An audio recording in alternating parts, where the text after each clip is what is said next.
In the stillness of the night, I found myself reflecting on the choices that led me here.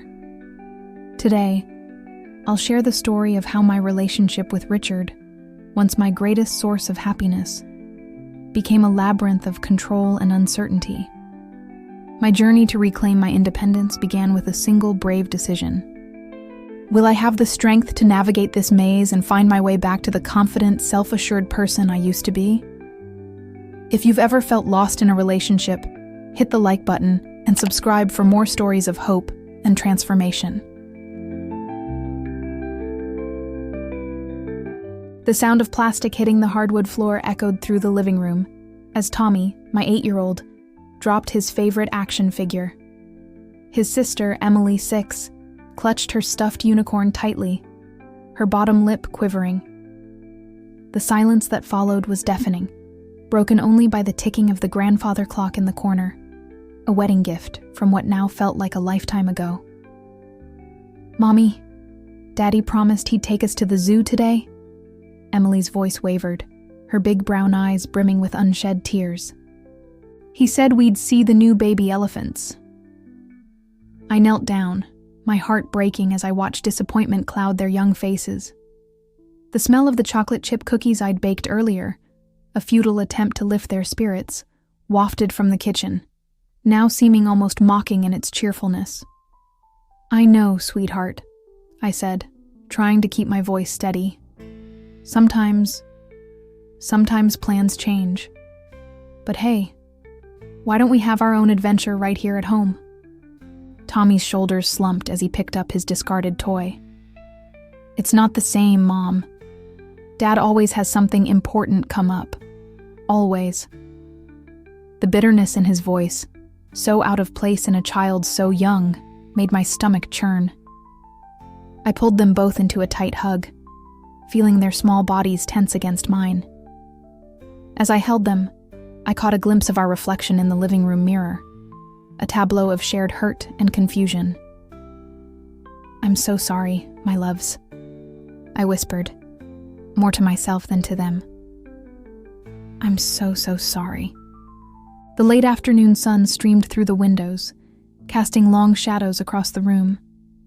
In that moment, as I held my children close, I felt the weight of broken promises and shattered trust bearing down on us all. And I knew, with a clarity that both terrified and strengthened me, that something had to change.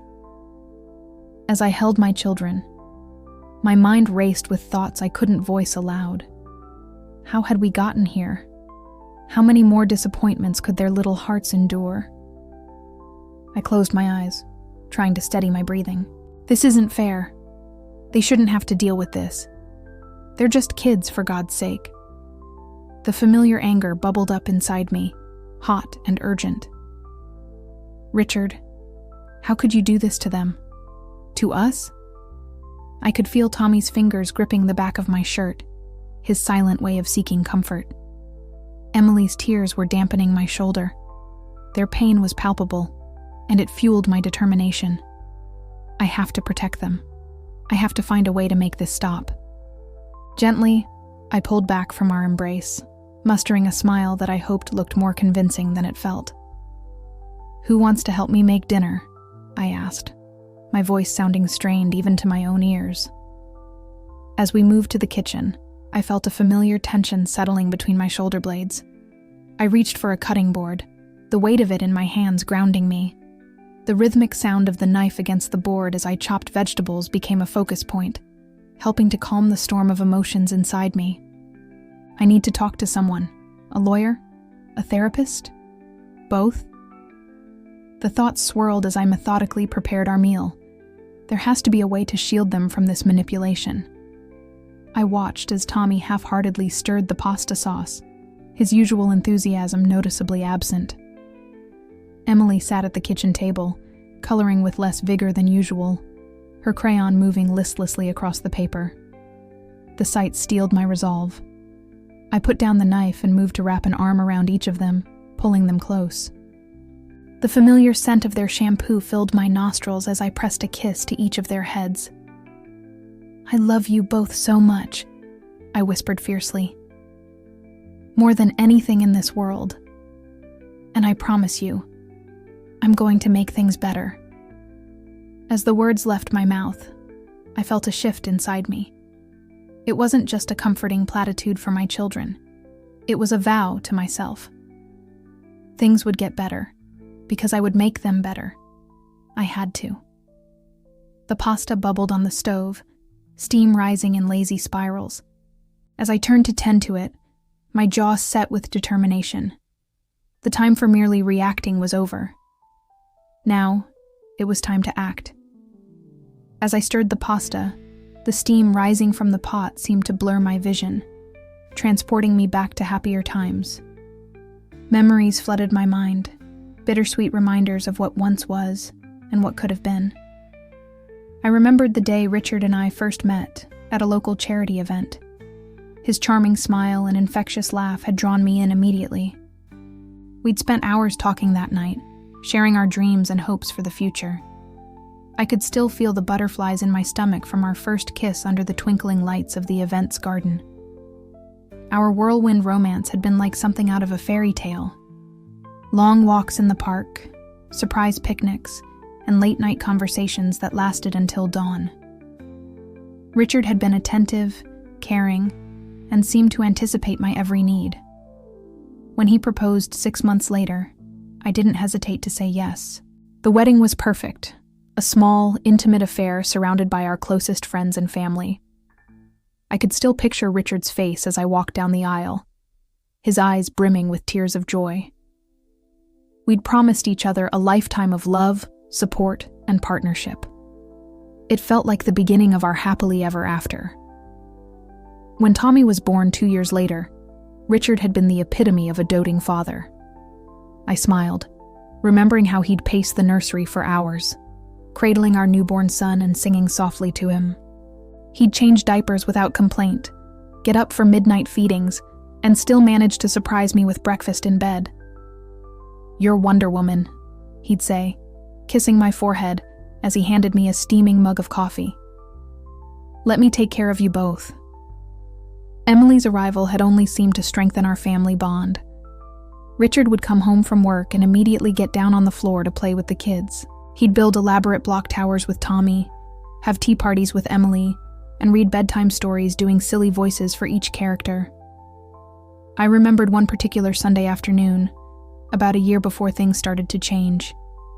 We were at the local park, Richard pushing Tommy on the swings while I helped Emily across the monkey bars. The sound of our children's laughter filled the air, a melody of pure joy.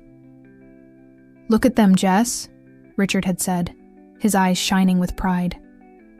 "We made this beautiful family. I promise you, I'll always be here for all of you.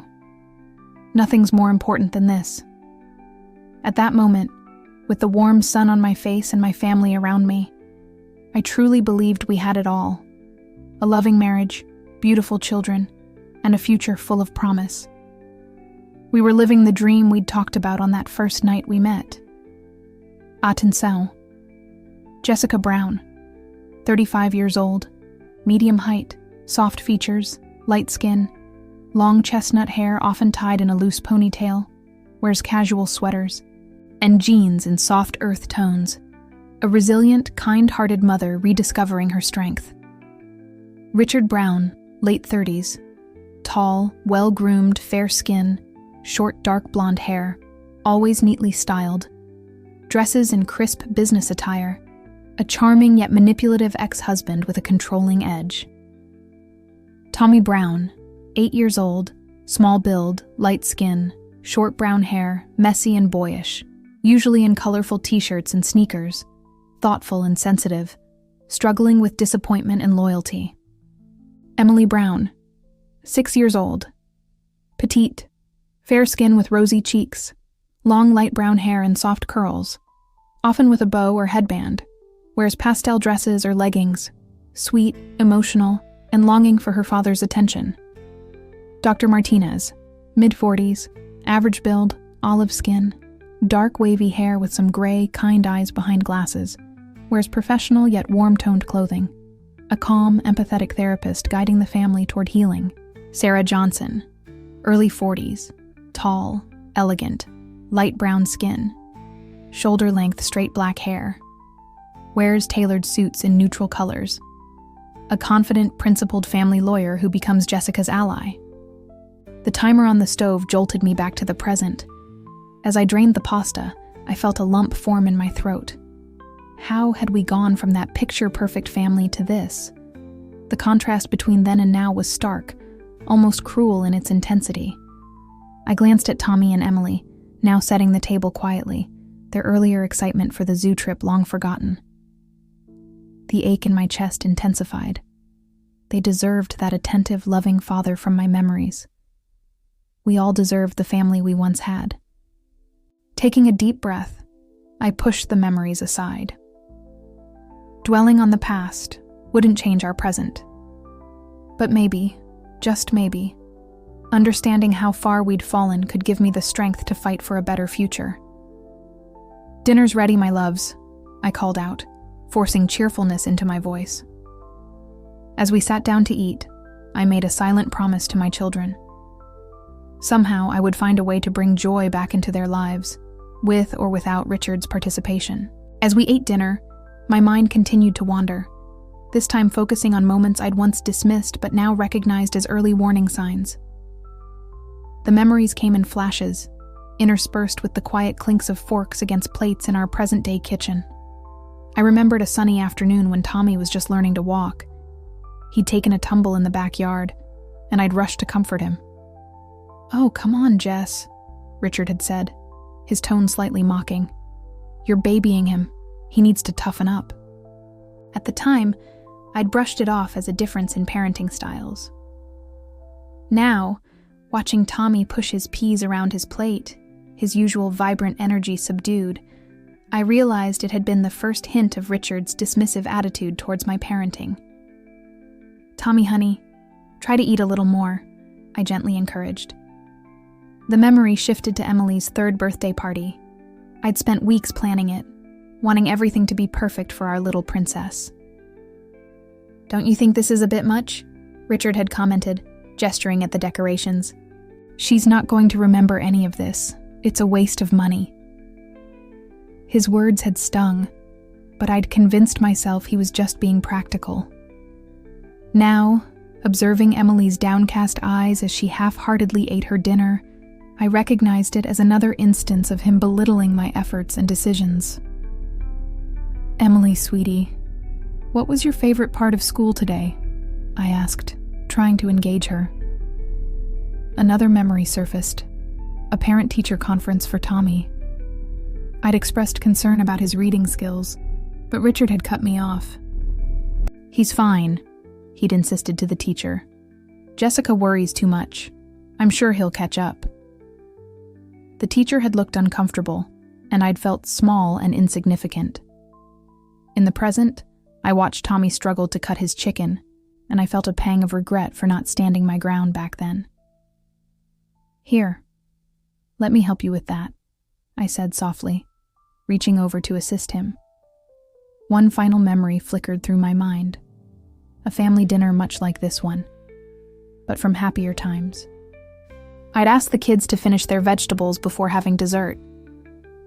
"Oh, let them have their cake," Richard had said with a wink to the kids. "Mom's just being a spoil sport." The children had giggled, delighted by their father's permissiveness. I'd laughed it off too, not wanting to make a scene. But now, I could see how it had undermined my authority, setting a precedent for the kids to disregard my rules. Back in the present, I looked at my children, both quiet and subdued. The weight of these realizations settled heavily on my shoulders. How had I missed these signs? How long had Richard been slowly eroding my role as a parent? "Mom?" Emily's small voice broke through my thoughts. "Can we be excused?" I nodded, managing a small smile. "Of course, sweetheart. Why don't you two go pick out a movie for us to watch together?" As they left the table, I began clearing the dishes, my mind racing.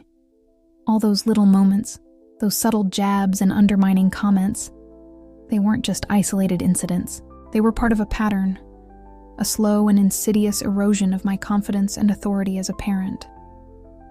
I placed the dishes in the sink, gripping the edge of the counter as the full impact of these realizations hit me. It wasn't just about broken promises or missed zoo trips. It was about years of manipulation that I'd been too blind to see.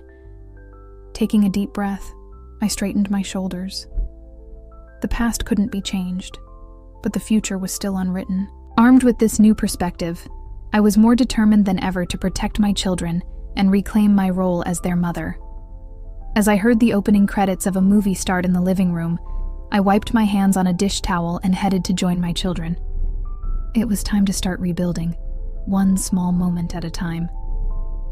As I settled onto the couch, Tommy and Emily snuggled up on either side of me. The familiar animated characters on the screen danced and sang, but my mind was elsewhere, caught in a whirlwind of memories that now took on a darker hue. I remembered the first time Richard had made a big promise to the kids and broken it. It was Tommy's 6th birthday. "Guess what, champ?" Richard had announced over breakfast. "This weekend, we're going to that big amusement park you've been talking about. Just you and me, father and son time." Tommy's eyes had lit up with excitement. For days, it was all he could talk about. But when the weekend came, Richard called with a last-minute work emergency. I still remember Tommy's face crumpling as I broke the news. "But Mom," he'd said, his voice small, "you could take me, right?" I'd tried, but the disappointment was palpable. "It's not the same," Tommy had muttered. In the present, I felt Tommy shift beside me, and I hugged him a little closer. The broken promises became a pattern. A daddy-daughter dance missed for Emily. A school play Richard swore he'd attend but didn't. Each time, the kids' disappointment grew, and along with it, a wedge between us. "Why can't you be more understanding, Jess?" Richard would say when I confronted him. "I'm providing for this family. The kids need to learn that sometimes work has to come first." But it wasn't just the broken promises. Slowly, insidiously, Richard began to twist things, painting himself as the fun parent and me as the killjoy. "Aw, Mom said no to ice cream before dinner," he'd say with an exaggerated wink. "Well, what Mom doesn't know won't hurt her, right? It'll be our little secret." Or when I'd insist on bedtimes or homework before play, "Your mom's being a real stick in the mud, huh? If you lived with me, things would be different." Each comment chipped away at my relationship with the kids, creating doubt and resentment. One particular incident stood out painfully. It was parents' night at school, and I'd spent hours helping Emily with her science project. When we arrived, Richard was already there, charm turned up to 11. "Oh, Emily's project?" he'd said smoothly to the teacher. "Yeah, I gave her a hand with that. Wanted to make sure she put her best foot forward, you know?" Emily had beamed at him, while I stood there, speechless. The pride I'd felt in helping her evaporated, replaced by a hollow ache. On the screen, the movie reached its climax, the hero facing a moment of truth. Beside me, Emily yawned, her head heavy against my arm. "Mom?" she murmured sleepily. "Do you think Dad will really take us to the zoo next weekend like he promised?" The question hit me like a punch to the gut. I wanted to protect her, to shield her from disappointment, but I also didn't want to lie. "I don't know, sweetheart," I said softly. "But I promise you, whatever happens, we'll do something special together, okay?" She nodded, her eyes already drifting closed. On my other side, Tommy was engrossed in the movie, but I noticed the slight tension in his shoulders, the way he held himself just a little bit apart from me. As the credits began to roll, I found myself at a crossroads. The manipulation, the broken promises, the subtle alienation. It all formed a clear pattern now. Richard wasn't just disappointing the kids, he was actively trying to drive a wedge between us. I took a deep breath, steeling myself. This couldn't continue. For the sake of my children, for the sake of our family, something had to change. and it had to change now. Gently, I nudged the kids. "All right, my loves, time for bed. We've got a big day tomorrow." As I tucked them in, my mind was already racing, formulating a plan. Tomorrow, I decided, I would start taking steps to protect my children and our relationship. The road ahead would be tough, but looking at their peaceful, sleeping faces, I knew it would be worth it. I closed their bedroom door softly, my resolve hardening. It was time to fight back against Richard's manipulation, for my children's sake and for my own. As I closed the kids' bedroom door, the quiet of the house enveloped me. I made my way to the kitchen, my footsteps echoing in the emptiness. Mechanically, I began to tidy up, my mind a whirlwind of thoughts and emotions. The impact of Richard's behavior on our family was becoming impossible to ignore. Our once warm, laughter-filled home now felt like a battleground of unspoken tensions and carefully navigated conversations. I thought about how Tommy had stopped sharing his school achievements with me, always waiting for his father's approval instead. Emily's once boundless enthusiasm for her dance classes had dimmed, her eyes constantly searching for a father who was rarely there. As I wiped down the kitchen counter, a framed photo caught my eye. It was from our last family vacation, before the divorce. We were all smiling, but now I could see the strain behind our eyes, the forced nature of our poses. How had I missed it then? I sank into a chair at the kitchen table, the weight of realization heavy on my shoulders. The signs had been there all along, hadn't they? Richard's gradual withdrawal from family life, the increasing frequency of his work emergencies, the subtle ways he'd undermine my parenting decisions. A memory surfaced of a conversation we'd had just months before our separation. I'd confronted Richard about his broken promises to the kids. "You're overreacting, Jess," he'd said dismissively. "Kids are resilient. They'll get over it." But they hadn't gotten over it. Instead, they'd internalized the disappointment, the constant letdowns. I could see it in Tommy's guarded expressions, in Emily's hesitance to get excited about future plans. I rubbed my temples, feeling a headache coming on. How could I have let this go on for so long? I'd always prided myself on being a protective mother, yet I'd failed to shield my children from this emotional manipulation. The ticking of the clock on the wall seemed to grow louder, a reminder of all the time that had passed, all the opportunities I'd missed to put a stop to this. But dwelling on past mistakes wouldn't help my children now. I stood up, walking to the window. The street outside was quiet, peaceful. In contrast, my mind was a storm of determination and fear. How could I protect my children from a threat that came from their own father? How could I undo the damage that had already been done? I thought about Tommy's reluctance to open up, his increasing withdrawal, and Emily, sweet Emily, still hoping against hope that her father would keep his promises. The pain of seeing my children struggle was almost physical. Turning away from the window, my eyes fell on a family portrait on the wall. It was taken years ago, when the kids were toddlers. We all looked so happy, so full of hope for the future. The contrast between that image and our current reality was stark. In that moment, I made a decision. I couldn't change the past, couldn't undo the signs I'd missed or the warnings I'd ignored, but I could change our future. I could fight for my children, protect them from further harm. I walked to my home office, flicking on the light.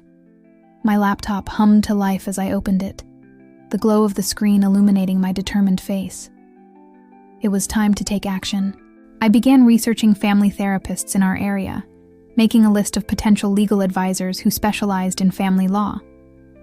As I worked into the night, I felt a mix of emotions: regret for the time lost, fear of the challenges ahead, but most of all, a fierce determination to make things right. I couldn't control Richard's actions, but I could control my response to them. I could be the stable, loving presence my children needed. The first rays of dawn were peeking through the window when I finally closed my laptop. I was exhausted, But for the first time in a long while, I felt hopeful. The road ahead would be difficult, but I was ready to face it head on. As I heard the first stirrings of the kids waking up, I took a deep breath. Today was the first day of our new journey. Today, we would start healing, start rebuilding.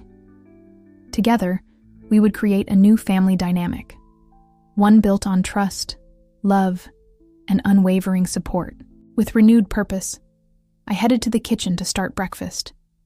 It was time to be the mother my children deserved, the protector they needed. No more ignoring the signs, no more hoping things would magically improve. From now on, I would be their rock, their advocate, their safe harbor in this storm.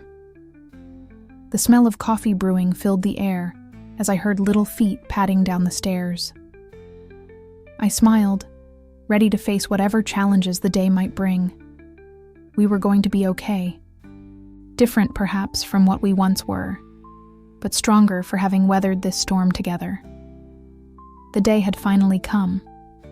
As I stood in the park, watching Tommy and Emily play on the swings, I steeled myself for the confrontation I knew was coming. Richard was due to pick them up any minute, and this time, I wasn't going to let things slide. Right on cue, I heard his car pull up. The familiar knot in my stomach tightened as he approached, all smiles and charm. "Hey, kiddos," he called out. Tommy and Emily ran to him, their faces a mix of excitement and wariness that broke my heart. "Richard," I said, my voice steadier than I felt. "We need to talk." He raised an eyebrow, that condescending smirk I'd grown to despise playing on his lips. "Can it wait, Jess? I've got plans with the kids." The memory of countless plans that never materialized flashed through my mind. "No, it can't," I insisted. "Kids, why don't you go play for a few more minutes while I talk to your dad?" As they reluctantly returned to the playground, I turned to face Richard. "This has to stop," I said firmly. "The broken promises, the manipulation, all of it." "Manipulation?" he scoffed. "Don't be dramatic, Jess. I'm just trying to be a good father." His dismissive tone triggered another memory. The time he'd promised to attend Emily's dance recital, only to cancel at the last minute. I'd spent hours consoling our heartbroken daughter. A good father doesn't try to turn them against their mother. Richard's face darkened. "I've never done that." "Oh, really?" The floodgates were open now. "What about telling them I'm no fun when I enforce rules? Or making promises you know you won't keep, leaving me to pick up the pieces?" A fragment of a memory surfaced, Richard whispering to Tommy, "Mom's just being uptight. Don't worry, when you're with me, we'll have real fun." "You're blowing things out of proportion," Richard said, his voice rising. "I can't help it if the kids prefer spending time with me." "They prefer the idea of you," I retorted. "The fun dad who makes big promises. But I'm the one who's there, day in and day out, dealing with the fallout of your broken words." Another memory hit me. Emily crying herself to sleep after Richard missed her school play, despite his fervent promises to be there. "You're alienating them from me," I continued, my voice shaking with emotion. "Every time you undermine my decisions, every time you paint me as the villain, you're damaging their trust in me." "That's ridiculous," Richard spat. "You're just jealous because they love me more." His words hung in the air, revealing the ugly truth of his mindset. I took a deep breath, steadying myself. "No, Richard. They love both of us. But you're taking advantage of that love, manipulating it for your own ego." I could see the anger building in his eyes, but I pressed on. "Do you even realize what you're doing to them? The emotional toll of your constant disappointments?" A final memory surfaced. Tommy, usually so stoic, breaking down in tears after another canceled weekend with his dad. "Why doesn't he want to spend time with us, Mom?" he had asked, his voice small and hurt. I'm done letting you hurt our children, I said, my resolve strengthening with each word. From now on, we do this on my terms. No more broken promises. No more undermining my parenting. If you want to be in their lives, you step up and be the father they deserve. Richard's face contorted with rage. You can't dictate how I parent my children. Watch me, I replied, my voice low and determined. I've already spoken to a lawyer. If you don't change your behavior, I'll fight for full custody. And trust me, I have plenty of evidence of your manipulative tactics. For a moment, Richard looked stunned. Then his expression hardened. You wouldn't dare. Try me, I said, meeting his gaze unflinchingly. Our children's well-being comes first. Always. As we stood there, locked in a battle of wills, I felt a small hand slip into mine. Looking down, I saw Emily, her eyes wide with concern. Tommy stood just behind her, his jaw set in a way that reminded me painfully of his father. Is everything okay? Emily asked timidly. I squeezed her hand gently. Yes, sweetheart. Your dad and I were just discussing some grown-up things. Richard's expression softened as he looked at the kids, and for a moment, I saw a flicker of something. Regret? Realization? In his eyes. Come on, kids, he said, his voice noticeably gentler. Let's get going. As they walked away, I called out, Remember, Richard. I meant every word. He paused for a moment, then nodded almost imperceptibly before continuing to the car. I watched them drive away, my heart heavy but my spirit resolute. This confrontation was just the beginning, but it was a necessary step. For the first time in years, I felt like I had taken back control, not just for myself, but for Tommy and Emily. The road ahead would be challenging, but as I walked home alone, I felt a glimmer of hope. Change was coming, and this time, I was ready to fight for it with everything I had. As I walked home from the park, the weight of the confrontation with Richard settled heavily on my shoulders. The house felt eerily quiet without the kids, and I found myself wandering from room to room, replaying the conversation in my mind. Doubt began to creep in. Had I been too harsh? Was I overreacting? A familiar voice in my head, one that sounded suspiciously like Richard's, whispered that I was being dramatic, that I was the one causing problems. I sank onto the couch, burying my face in my hands. Am I doing the right thing? I murmured to the empty room. Memories of happier times flooded my mind. Family picnics, holiday celebrations, the day we brought Emily home from the hospital. Had I somehow contributed to the breakdown of our family? Could I have done more to keep us together? The guilt was overwhelming. I thought of Tommy and Emily's faces as they left with Richard. What if my actions today had just made things worse for them? But then, unbidden, other memories surfaced. The countless nights I'd spent consoling tearful children after another broken promise. The way Tommy's eyes had begun to harden, his trust eroding with each disappointment. Emily's increasing reluctance to get excited about anything, always waiting for the other shoe to drop. I stood up abruptly, moving to the mantelpiece where a row of family photos stood. My fingers traced the glass of a recent picture. Tommy and Emily at the beach last summer. Their smiles were guarded, not reaching their eyes. When had that happened? When had my vibrant, joyful children become so cautious, so wary? In that moment, something shifted inside me. Yes, I felt guilty about confronting Richard, about potentially disrupting the children's relationship with their father. But wasn't I more guilty of allowing this situation to continue for so long?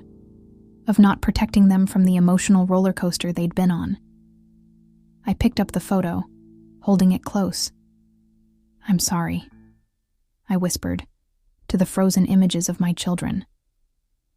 I'm sorry I didn't do this sooner. With trembling hands, I reached for my phone. I scrolled through my contacts until I found the number I was looking for. A family therapist recommended by a friend. My finger hovered over the call button as doubt tried to reassert itself. What if Richard was right? What if I was overreacting? But then I thought of the look in Tommy's eyes when his father had missed his baseball game. I remembered Emily's quiet resignation when Richard canceled their daddy-daughter date. No, this wasn't overreacting. This was long overdue. I pressed the call button. Dr. Martinez's office. How can I help you? A friendly voice answered. Hello, I said, my voice shaky but growing stronger with each word. My name is Jessica Brown. I need to make an appointment. For me and my children. As I scheduled the appointment, I felt a weight lifting from my chest. This was just the first step, but it was an important one. After hanging up, I found myself drawn to the home office. On the desk sat a business card I'd been avoiding for weeks. Sarah Johnson, family law attorney. I picked it up, running my thumb over the embossed letters. Taking a deep breath, I reached for my phone again. Ms. Johnson's office, please, I said when the receptionist answered. I'd like to schedule a consultation. As I ended the call, I caught sight of my reflection in the window. The woman staring back at me looked tired, but there was a determination in her eyes that I hadn't seen in years. I walked to the kitchen, where the kids' artwork covered the refrigerator. Amid the colorful drawings, a magnet held a small note I'd written to myself weeks ago, but had been too afraid to act on. Be the mother they need you to be. With a sense of resolve, I took the note and placed it on my bedside table where I'd see it every morning. This was more than just a decision. It was a promise to my children and to myself. The road ahead would be challenging, filled with legal battles and emotional hurdles. But for the first time in years, I felt ready to face it. I was done being a passive observer in my own life, in my children's lives. As the afternoon sun streamed through the windows, I began to prepare for the kids' return. There would be difficult conversations ahead, tears to wipe away, and wounds to heal. But there would also be hope, growth, and the chance to rebuild our family on a stronger, healthier foundation. I was no longer just Jessica, the ex-wife struggling to co-parent. I was Jessica, the mother bear, ready to fight for her cubs, and nothing, not guilt, not fear, and certainly not Richard's manipulation, was going to stand in my way. The weeks following my decision to seek help were a whirlwind of change and emotion. Our first family therapy session with Dr. Martinez was challenging to say the least. Tommy sat with his arms crossed, his face a mask of indifference, while Emily clung to my side, her eyes darting nervously around the room. It's okay to feel angry or scared, Dr. Martinez had said gently. We're here to work through those feelings together. Slowly, session by session, walls began to crumble. Tommy's defenses lowered as he realized this was a safe space to express his hurt and disappointment. Emily started to voice her fears of abandonment, her little voice growing stronger with each meeting. At home, I worked tirelessly to rebuild trust. I made sure to follow through on every promise, no matter how small. I said we'd have pizza tonight, and I meant it, I'd say, watching their surprise turn to cautious joy. We started new traditions, Friday night board games, Sunday morning pancakes. Slowly, laughter began to fill our home again. The legal process with Richard was grueling, but I stood my ground. In a tense meeting with our lawyers, I laid out my terms. The children's emotional well-being comes first, I stated firmly. No more broken promises. If you say you'll be there, you be there. And no more undermining my parenting decisions. Richard had bristled, but faced with the evidence of his past behavior and the potential of losing more time with the kids, he reluctantly agreed. It wasn't easy. There were setbacks, times when Richard slipped into old habits, when the kids regressed into anger or withdrawal. But we pushed through, always coming back to our commitment to healing. Months passed, and slowly, I began to see changes. Tommy started sharing his day with me again, his eyes lighting up as he described a goal he'd scored in soccer. Emily's nightmares became less frequent, replaced by excited chatter about her upcoming dance recital. One evening, as I tucked Emily into bed, she looked up at me with those big brown eyes. "Mom," she said softly, "I'm not scared anymore." Tears pricked my eyes as I kissed her forehead. "I'm so glad, sweetheart. And I want you to know, I'll always be here for you. Always." As I reflected on our journey, sitting in the quiet of my room after the kids had gone to sleep, I felt a profound sense of pride and hope. We'd been through so much, faced so many challenges, but we'd come out stronger on the other side. I thought about the woman I was just a few months ago, scared, doubting herself, allowing her children to be caught in an emotional tug-of-war. And I thought about who I was now, stronger, more confident, a fierce protector of my children's hearts. The road hadn't been easy, and I knew there would be more challenges ahead. But I also knew we had the tools to face them now. We had open communication, professional support, and most importantly, a renewed sense of trust and love within our family unit. As I drifted off to sleep, I felt a sense of peace I hadn't experienced in years. We were going to be okay. More than okay. We were going to thrive. The next morning dawned bright and clear. Perfect weather for our planned family outing. As we packed up the car for a day at the beach, I couldn't help but marvel at the change in my children.